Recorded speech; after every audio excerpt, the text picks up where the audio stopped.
why did Allah create human beings when He was knowing that on the day of judgment a large number of people will go to hell, Jahannam? Does it not raise the question on the mercy of Allah? क्या अल्लाह जानबूझकर large number of people को जहन्नम में डालना चाहता है? Does Allah purposely wants to put a large number of people in hell? Nausbillah. The question is that why did Allah create the human being when He knew that on the day of judgment a large number will go to hell?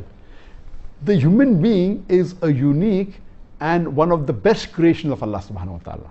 Unlike the other creations, all the other creations, they submit the will to Allah subhanahu wa ta'ala. They obey subhanahu wa ta'ala 100%, whether it be the trees, whether it be the stars, whether it be the sun, whether it be the animals, whether it be the birds. All of them are Muslim. They submit the will to Allah. Allah created two creations, the jinn and the men, the jinn and the human being. And the human being is a superior creation that they have a free will of their own. They can either obey Allah or they can disobey Allah.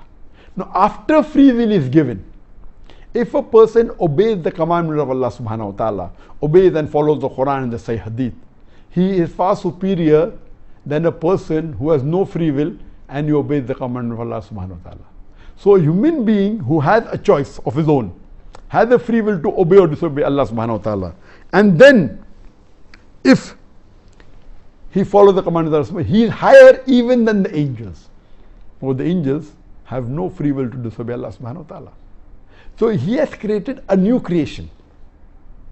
And when you want something which is excelling or of a higher quality, the chance of success rate is less. For example, if you appear for an examination of 10th standard, you find that most of them pass.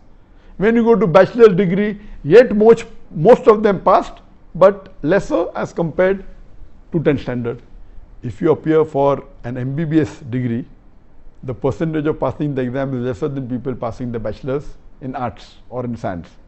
If you go for MD or DM, that's the doctorate of medicine, again the percent of people who pass is less than the percent of people who fail, because it's a very difficult examination. So here also this is the test that we are undergoing, and Allah subhanahu wa ta'ala has given a free will. It is not Allah who's purposely putting them in Jahannam, He's giving them the option. In fact, Allah subhanahu wa ta'ala is merciful, and He says that you ask for forgiveness, I'll forgive you. And Ramadan is one of the months that you ask for forgiveness, Allah will forgive you. If you do any sin, major sin, let it be how big the sin is, let it be as big as a mountain. If you ask for forgiveness and if you repent, inshallah, Allah will forgive you. But we, human beings, we are ungrateful to Allah subhanahu wa ta'ala. We do a mistake, we ask for forgiveness, Allah forgives us, and we go back to the sin.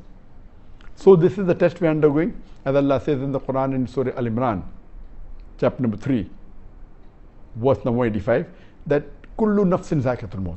Every soul shall have a taste of death. And only those who are successful, who achieve the objectives of the life, is those who enter Jannah. This life is nothing but mere play and amusement. Allah says in Surah Mulk, chapter number 67, verse number 2, Alladhi khalaqal mawta wal hayata. It is Allah who has created death and life to test which of you is good in deeds. So this life is a test for the hereafter. Allah is most merciful, He is very kind. We are a unique creation, one of the best creation of Allah subhanahu wa ta'ala. We are undergoing a test. Imagine if in an examination, in a medical examination, a person writes the wrong answer. You can't expect the teacher to say, oh, I'm merciful, I will pass you. If the teacher passes the people in the medical examination, what will they do? When they pass, instead of treating the patient, they will start killing them. So you have to follow the rule. Even though you're merciful, you have to see what the result of the test are, and based on that test, if you pass, you go to Jannah. If you fail, you go to Jahannam. Hope that answers the question.